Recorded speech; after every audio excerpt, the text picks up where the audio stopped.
3 coins fell from the dead stranger's pocket, each one bearing the names of her 3 missing children. The morning came quiet, like most mornings did in the high desert country. Sarah McKenna stood at her kitchen window, watching the sun climb over the red mesa that had marked her days for 12 years now. The coffee was strong and black in her cup, the way her husband used to drink it before the fever took him, before the raiders came, before everything good in her life got buried under dust and time. She was thinking about mending the fence again when she heard the horse. Not the sound of hooves on hard ground. That would have been normal. This was different. Slower. Heavier. Like something was wrong with the rider or the beast itself. Sarah set down her cup and moved to the front door, her bare feet silent on the wooden floor she'd swept clean just yesterday. The stranger was already falling when she opened the door. He came off his horse like a sack of grain, hitting the dirt in front of her porch with a sound that made her stomach turn. Blood spread dark across his shirt, mixing with the dust that seemed to coat everything in this country. His horse stood there, sides heaving, reins hanging loose. The animal's eyes were white with fear or exhaustion, maybe both. Sarah had seen dying men before. Living this far from town, you learned to read death in a man's face, in a way his breath came short and desperate. This one didn't have long.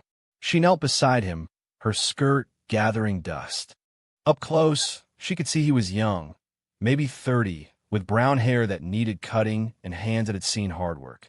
A scar ran from his left ear to his jaw, old and white against his skin.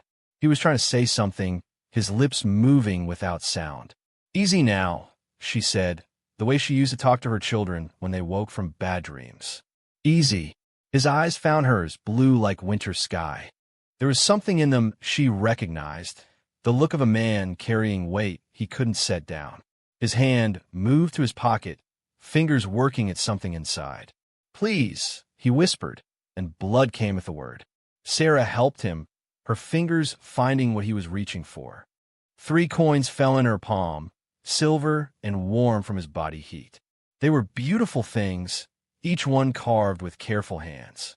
But it was the writing that made her world stop turning. Mary, Thomas, Samuel. The names of her children, cut deep into the silver. Her hands started shaking. The coins felt heavy as stones, heavier than anything she'd ever held. She looked down at the stranger, but his eyes had already gone empty. Whatever story those coins carried had died with him. For a long time, she just sat there in the dust beside his body. The sun climbed higher, and the desert wind picked up, stirring the dirt around them. His horse stood patient, like it was waiting for something. Mary had been 8 when they took her. Small for her age, with yellow hair she wore in braids. She'd been picking wildflowers behind the house when the raiders came, her arms full of purple blooms that scattered like tears when they grabbed her. Thomas was 6, stubborn and brave, always trying to protect his little brother. Samuel was just 4, still sucking his thumb at night, still needing someone to check for monsters under his bed. 5 years they'd been gone. 5 years of empty rooms and silent meals. 5 years of Sarah riding into town every month, asking the same questions, getting the same sad looks from people who'd stopped believing her children were anything but bones somewhere in the desert. She'd never stopped looking, even when the sheriff told her to let it go. Even when her neighbors whispered that the searching was making her strange. Even when the loneliness got so deep, she sometimes forgot what her own voice sounded like. Now, she held proof they'd been alive, at least long enough for someone to carve their names in silver. The stranger's pockets held nothing else. No papers, no money, no clues about where he'd come from or where he'd been going. Just the coins and a leather water pouch that was nearly empty. Sarah stood up, her knees creaking like old wood. She was only 32, but this country aged you fast. She looked at his horse again. It was a good animal, well-fed and cared for. The saddle was worn, but quality, the kind that cost real money. Whoever this man had been, he hadn't been poor. The saddlebags held jerky, coffee, and a spare shirt. Nothing that told her his name or his business. But he died trying to give her those coins. That had to mean something. Sarah walked back to the house and got her father's old shovel from a barn. The ground was hard, baked by sun and stubborn as everything else in this place. It took her most of the morning to dig a grave deep enough to keep the coyotes out. She wrapped the stranger in her good quilt, the one her mother had made for her wedding, and lowered him down as gentle as she could. "I don't know your name," she said to the dirt as she filled in the hole, "but I'll remember what you brought me." She made a cross from 2 pieces of fence wood and pounded it into the ground at the head of his grave. The desert wind caught her hair, pulling it across her face like a veil. When the burial was done, she sat on her porch steps and studied the coins again. The carving was done by skilled hands, not the rough scratches a desperate person might make, but careful work that took time and tools. Someone had commissioned these. Someone had paid good money to have her children's names cut into silver. But why? And how had this stranger come to have them? She thought about the horse, still standing in her yard. It was saddled and ready, like its rider had been traveling somewhere specific, like he'd been coming to find her. The sun was getting low when she finally went inside. She made herself eat some bread and beans, though the food tasted like dust. The coin sat on her kitchen table, catching the lamplight. Mary, Thomas, Samuel. The names seemed to glow in the flickering light. That night, she sat in her rocking chair with her father's rifle across her lap, the way she had every night for 5 years. But tonight was different. Tonight, she wasn't just remembering her children. She was planning. The stranger's horse was still in her yard when morning came, grazing on the sparse grass near her well. It had stayed through the night, like it was waiting for something. Or someone. Sarah made coffee and stood at her window, watching the animal. It was a fine horse, with good lines and intelligent eyes. The kind that could carry a person a long way if treated right. She thought about the coins, about the careful carving, about a dying man's last wish to put them in her hands. She thought about 5 years of searching, 5 years of dead ends and false hopes, and nights when the silence got so heavy she could barely breathe. Maybe it was time to stop waiting for answers to come to her. The horse lifted its head when she walked outside, ears forward, watching her approach. She held out her hand, and it sniffed her fingers before allowing her to touch its neck. The animal was tired, but not broken, ready to travel if asked. Sarah looked toward the horizon, where the desert stretched endless and empty under the morning sky. Somewhere out there, the trail of those coins began. Somewhere out there, the story of what happened to her children was waiting to be told. She could stay here, safe in her grief and her empty rooms. Or she could saddle this horse and ride into whatever truth those silver coins might lead her to. The choice felt as heavy as the coins themselves, but for the first time in 5 years, Sarah McKenna knew exactly what she had to do. Sarah left at dawn, when the world was still painted in shades of gray and gold. She had packed light, jerky, hardtack, coffee, and her father's old Colt revolver wrapped in oilcloth. The 3 coins rested in a small leather pouch against her heart, their weight both comfort and burden. The stranger's horse, which she had decided to call Pilgrim for his patient waiting, carried her east toward the rising sun. The trail was faint but readable if you knew how to look. Pilgrim's hoofprints were deeper than most, marked by a small nick in his left rear shoe that left a tiny scar in the dust. Sarah had learned to track from her father, back when the world was simpler and the desert held fewer ghosts. The first day took her through country she knew, rolling hills dotted with juniper and sage, red rock formations that looked like sleeping giants. But as the sun climbed higher, the land began to change. The grass grew thinner, the water holes farther apart.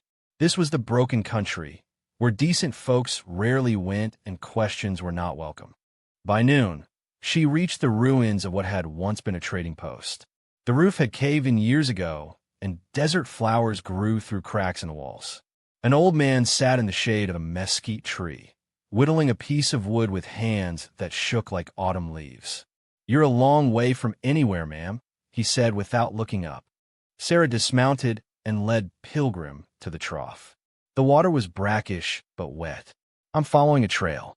A man on a horse like this one passed through recently. He was hurt, maybe bleeding. The old man's knife stopped moving. Don't know nothing about no hurt man." Sarah pulled one of the coins from the pouch and held it where he could see. The carved name caught the sunlight. He had these. 3 of them. My children's names. The old man looked at the coin for a long time, then at her face. Something in his expression softened. Saw a rider 2 days back, moving fast, favoring his left side. Didn't stop to jaw. He pointed east with his knife. That way, toward the Dry Creek settlement. Sarah thanked him and mounted up. As she rode away, she heard him call after her. Mom, whatever you're chasing out there, sometimes it's better left alone. She didn't turn around. Dry Creek had been a mining town once, before the silver played out and most folks moved on. Now it was home to drifters, gamblers, and people who had reasons for not wanting to be found. The buildings sagged like old men, and dust devils danced down the single street. Sarah tied Pilgrim to the rail outside what might have once been a general store. Inside, shelves held a few cans of beans, some bottles of patent medicine, and the kind of whiskey that could strip paint. A woman with gray hair and suspicious eyes watched her from behind the counter. Help you. Sarah showed her the coin. I'm looking for information about a man who might have had these. He died on my land 2 days ago. The woman barely glanced at the silver. Don't know nothing about nobody's business but my own. Please. Sarah's voice came out rougher than she intended. These have my children's names on them. They've been missing for 5 years. Something shifted in the woman's face, quick as a shadow. Can't help you, honey, but maybe try the saloon. Old Pete knows everybody who passes through. The saloon was dark inside, thick with smoke and the smell of unwashed men. A few customers hunched over their drinks like they were praying to them. Behind the bar, an ancient man with white whiskers polished glasses with a dirty rag. Sarah walked up to him, conscious of the way conversations died around her. Women didn't come into places like this, not unless they were looking for trouble. You, Pete? He nodded, eyeing her with interest rather than hostility. You're either lost or desperate, lady. Which is it? Sarah placed the 3 coins on the scarred wood of the bar. A man died trying to get these to me. I need to know where he got them. Pete picked up one of the coins, holding it close to a lamp. His fingers traced the carved letters. Well, I'll be damned. He looked at Sarah with new attention. You're the mother. You know about these? Pete poured himself a whiskey and offered her one. She shook her head. I've seen coins like these before. Not many, but enough to recognize the work. They're made by a fellow travels with Carson's Wild West extravaganza. Sarah's heart started beating faster. A traveling show? That's right. They move through the territories, putting on shows. Horse tricks, shooting contests, Indian battles, that sort of thing. But they do other business too, if you catch my meaning. What kind of business? Pete glanced around the room, then leaned closer. The kind that involves folks who don't have papers. Folks who work for no wages.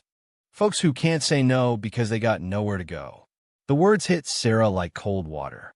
Children, among others. Pete's voice dropped to a whisper. Story goes they buy kids from raiders, orphanages, anywhere they can get them cheap. Use them in the shows, make them work the camps. The coins. He gestured to the silver pieces. Those are how they keep track. Each child gets their name carved in silver, like property. Sarah's hands clenched into fists.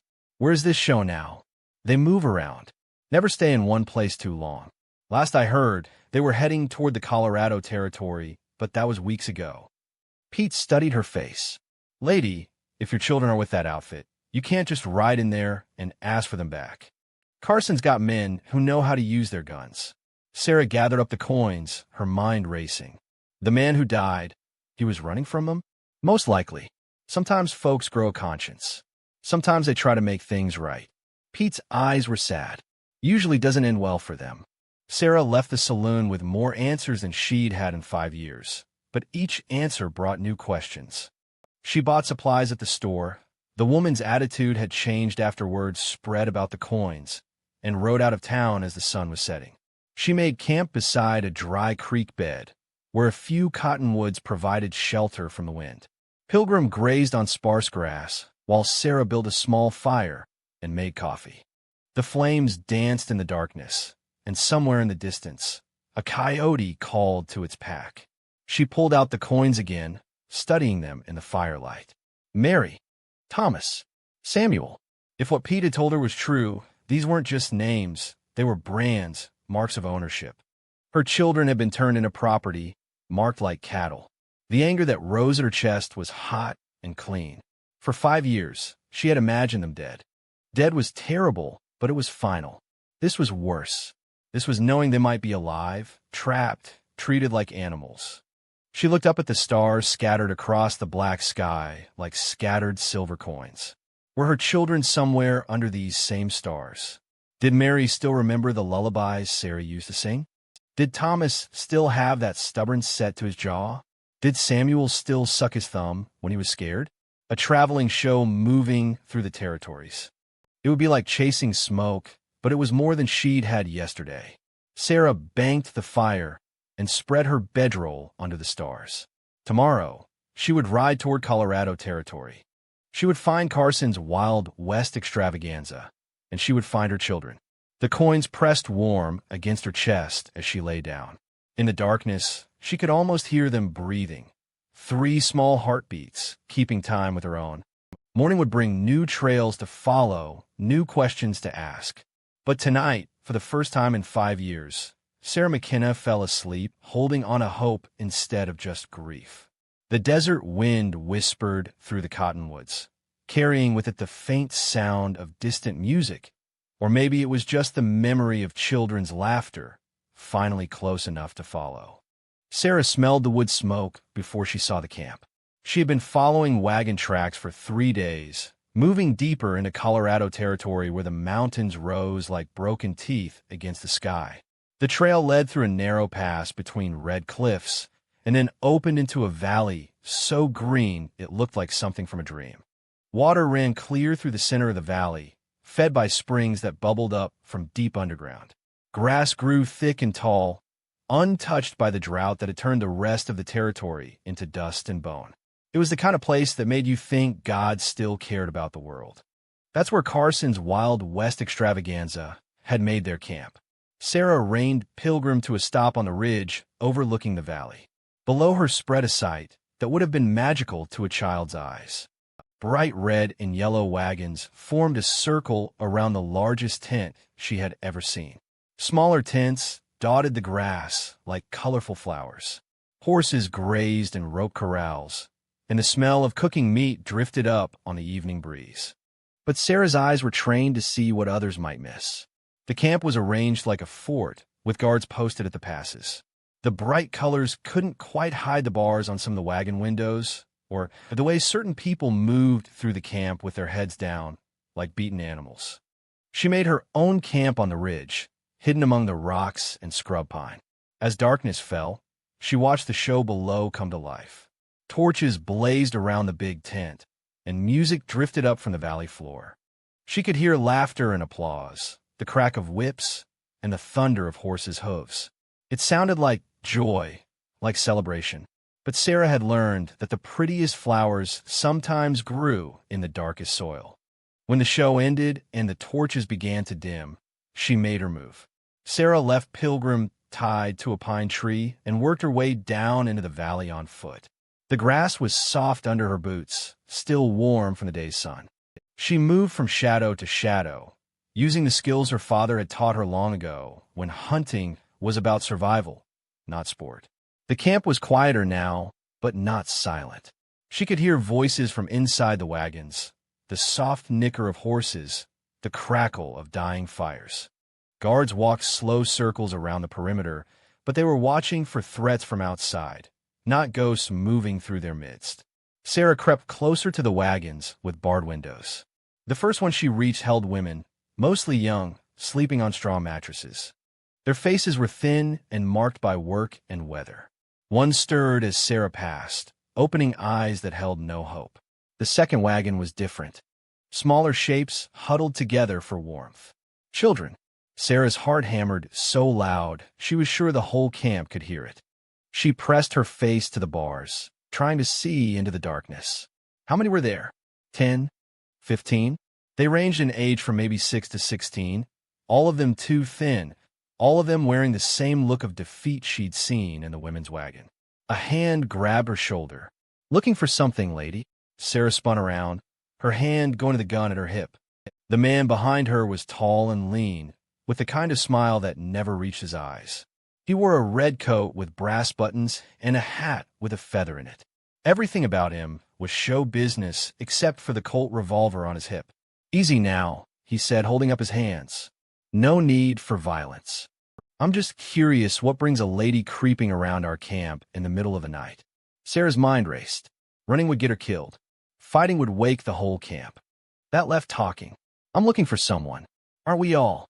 The man's smile widened. "Name's Carson. This is my show. And you are?" "Sarah McKenna." "Well, Mrs. McKenna, it's not safe to be wandering around strange camps in the dark. All sorts of dangerous folks about." His eyes never left hers. "But I suspect you already know that." Sarah made a decision that could get her killed. She pulled out the 3 coins and held them where Carson could see them in the moonlight. His smile disappeared. "Now that," he said quietly, "is interesting. Where did you get those?" "A man died trying to bring them to me. They have my children's names on them." Carson studied the coins like a jeweler examining diamonds. "Your children?" "Yes, I can see the resemblance now. You have the same stubborn set to your jaw that young Thomas does." Sarah's breath caught. "You know him?" "Know him? Lady, I raised him. Him and his brother and sister both. Fed them, clothed them, gave them purpose. They're part of my family now." The rage that had been building in Sarah for days finally broke free. "You stole them. You bought them from raiders like they were cattle." "I saved them," Carson said, his voice sharp as a blade. "You think those raiders would have kept them alive? You think anyone else would have taken them in? I gave them a home." "Where are they?" Carson gestured toward the children's wagon. "Right where they belong. Though I have to say, they've changed considerable in 5 years. Grown up, learned to be useful. You might not even recognize them." Sarah looked back at the wagon, her eyes straining to pick out familiar shapes in the darkness. Were they there? Were Mary and Thomas and Samuel sleeping just 20 feet away from her? "Tell you what," Carson said, his smile returning. "I'm a reasonable man, a businessman. Those coins you're holding, they're worth something to me. Each one represents a considerable investment on my part. Food, shelter, training care. I'm willing to make you a deal." "What kind of deal?" "1 coin, 1 child. You can pick any one of your 3, and I'll let them go with you. The other 2 stay with me, where they have work and purpose." "It's more generous than most folks would offer." Sarah stared at him. "You want me to choose?" "To pick 1 child and leave the other 2. "Business is business, Mrs. McKenna. I can't just give away my investments because someone shows up with a sad story. But I'm a father myself. I understand a mother's heart. 1 child is better than none." The wind picked up, rustling the grass and making the torches flicker. In the distance, thunder rumbled across the mountains like the voice of an angry god. "Let me see them first," Sarah said. Carson considered this, then nodded. "Fair enough. But no tricks, lady. I've got 20 men in this camp who know how to handle trouble." He led her to the children's wagon and produced a key from his pocket. The door swung open with a creak that sounded like a scream. "Up, children," Carson called softly. "We have a visitor." Small shapes stirred in the darkness. One by one, they sat up, blinking in the moonlight. Sarah's eyes moved from face to face, searching for something familiar. There, a girl with yellow hair, now long and tangled, but still the same color Mary had inherited from her grandmother. She was 13 now, thin as a rail, but Sarah could see the echo of the laughing 8-year-old who used to pick wildflowers. And there, a boy with gray eyes and that stubborn jaw Carson had mentioned. Thomas, grown tall and hard, his childhood softness burned away by 5 years of forced labor. But where was Samuel? "The little one," Sarah whispered. "Where's Samuel?" Carson's smile faltered for just a moment. "Ah, yes. Well, the youngest don't always adapt as well to camp life. Weak constitution, you understand." The words hit Sarah like a physical blow. Samuel was dead. Her baby, her 4-year-old boy who used to climb into her bed during thunderstorms, was gone. The rage that filled her was clean and pure as mountain water. Her hand found the grip of her father's Colt. "Now, Mrs. McKenna," Carson said, apparently reading her intentions in her face. "Let's not do anything hasty. You still have 2 children alive. That's more than most folks in your situation can say." Mary looked up then, and their eyes met across the space between them. For a moment, Sarah saw recognition flicker there, a memory of lullabies and bedtime stories and a life before this nightmare began. "Mama," Mary whispered. The word was barely audible, but it carried 5 years of pain and hope and love that hadn't quite died. Thomas turned then, too, and Sarah saw the same recognition dawning in his face. "Choose," Carson said, his hand now resting on his own gun. "One coin, one child. The sun will be up soon, and my patience has limits." Thunder rolled closer across the valley, and the first fat raindrops began to fall. Sarah looked at her 2 surviving children, at their thin faces and haunted eyes, at the other children crowded in the wagon who might never see their own mothers again. In her mind, she heard Samuel's laugh, remembered the weight of him in her arms, felt the ghost of his small hand in hers. He was beyond saving now. But Mary and Thomas were right here, close enough to touch. The coins felt heavy in her left hand. Her right hand tightened on the grip of her father's gun. "I choose," Sarah said quietly, "to take them all." The storm broke overhead as if it had been waiting for her words. The storm came down like the wrath of God. Rain hammered the valley floor, turning dust to mud and drowning out all sound except thunder and the drum of water on canvas. Sarah stood facing Carson in the downpour, her hand steady on her father's Colt, rainwater streaming down her face like tears. "You're making a mistake, Mrs. McKenna," Carson shouted over the storm. "I've got 20 armed men in this camp. You're one woman with one gun." "Then you better hope 20 is enough," Sarah replied. The first shot came from somewhere behind the wagons. Sarah dove sideways as the bullet whined past her ear, rolled in the mud, and came up firing. Her shot took Carson in the shoulder, spinning him around. He stumbled, but didn't fall, his own gun coming up fast. "Kill her," he screamed into the storm. "Kill her and secure the merchandise." But the children in the wagon had heard Sarah's voice, and they remembered. Mary stood up despite the bars that held her, her thin hands gripping the iron. "Mama, Mama, we're here." Thomas was beside her now, taller than his sister, but still recognizable as the stubborn boy who used to stand between Samuel and the world. "The keys," he called. "Carson has the keys." More shots split the night. Sarah saw muzzle flashes from 3 different directions, men running through the rain with rifles and pistols. But the storm worked both ways. They couldn't see her clearly either, and their shots went wide. She put 2 more bullets into Carson's chest. He went down hard in the mud, the keys to the wagon falling from his dead fingers. A man with a rifle came around the corner of a tent, and Sarah shot him before he could raise his weapon. Another appeared from behind the horse corral, and she put him down too. The Colt clicked empty, and she reached for the spare ammunition in her coat pocket. That's when she heard the singing. It was Mary's voice, high and clear despite the storm, singing a lullaby Sarah had taught her years ago. The same song Sarah used to hum while braiding her daughter's yellow hair.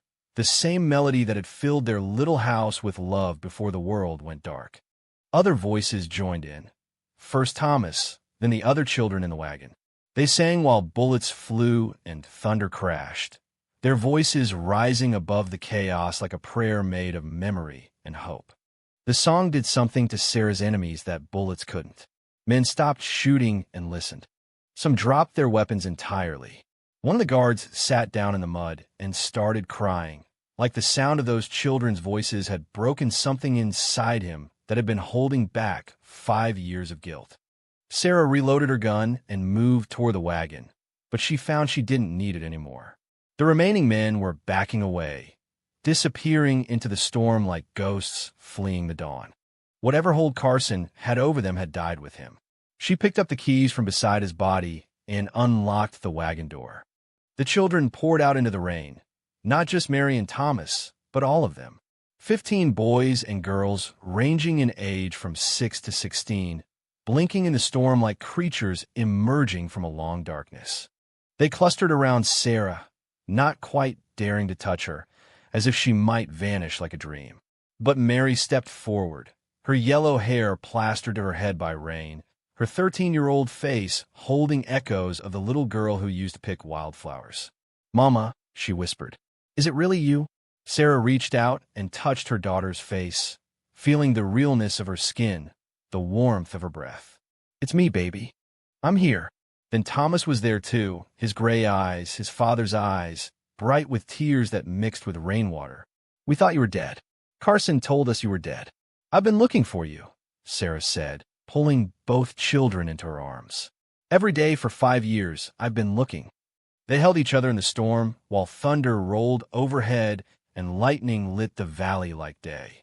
Sarah felt the spaces in her heart that had been empty for so long finally filling up again. Not completely. Samuel's absence was still there, would always be there, but enough. Enough to breathe again. Enough to hope again. "What about the others?" Mary asked, looking back at the children who had shared her captivity. Sarah followed her gaze. These children had no mothers coming for them. Some were orphans, some had been stolen like her own babies, and some had been sold by families too poor or too desperate to care for them. But they had sung her lullaby in the storm. They had shared their voices when bullets were flying. "They come with us," Sarah said without hesitation. All of them. The logistics should have been impossible. 15 children, no supplies, no plan beyond getting away from this cursed place. But the storm was breaking up, and in the gray light of dawn, Sarah saw that Carson's men had left more than just weapons behind. There were horses in the corrals, good horses, well-fed and ready to travel. There were wagons loaded with supplies. There was money in Carson's coat pocket, more than Sarah had ever seen in one place. Everything they needed to start over was right here, abandoned by men too ashamed to look at what they'd been part of. It took them most of the morning to organize. Sarah gave the older children responsibility for the younger ones, the way families do when everyone has to work together to survive. Mary helped her count supplies while Thomas gentled the horses and got them ready for travel. The children who were old enough told Sarah where they had come from, scattered towns and settlements across 3 territories. Some had families who might still be looking for them. Others had no one left in the world but each other. "We'll take them home," Sarah promised. Every single one of them. It was past noon when their makeshift caravan finally left the valley.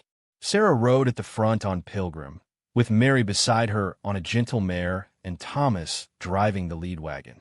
Behind them came the other children, some riding, some walking, all of them free for the first time in years. They stopped at the top of the ridge where Sarah had made her camp the night before. She looked back at the valley one more time. The grass was still green, the water still ran clear, but the place felt empty now, like a stage after the last actor has left. She pulled out the 3 silver coins and looked at them in the sunlight. Mary, Thomas, Samuel. The names caught the light, beautiful and terrible at the same time. "Do you want to keep them?" Mary asked quietly. Sarah thought about it. These coins had brought her back to her children, but they had also been marks of ownership, brands burned into silver instead of flesh. They represented everything ugly about the world, the buying and selling of innocence, the cruelty that humans could show to their own kind. But they had also led her here, to this moment, to this reunion. "No," Sarah said finally. She opened her hand and let the coins fall. They hit the ground with tiny chimes, then rolled down the hillside and disappeared into the tall grass. "We don't need them anymore." Thomas nodded, understanding in the way children do when they've seen too much of the world's darkness. "Samuel would have liked that," he said. "He always said silver should be for pretty things, not sad things." Sarah's throat tightened. Her youngest boy was gone, would always be gone, but his memory lived on in his brother's words. That would have to be enough. They rode west toward home as the sun climbed higher. Behind them, the green valley grew smaller and smaller until it was just another fold in the endless landscape.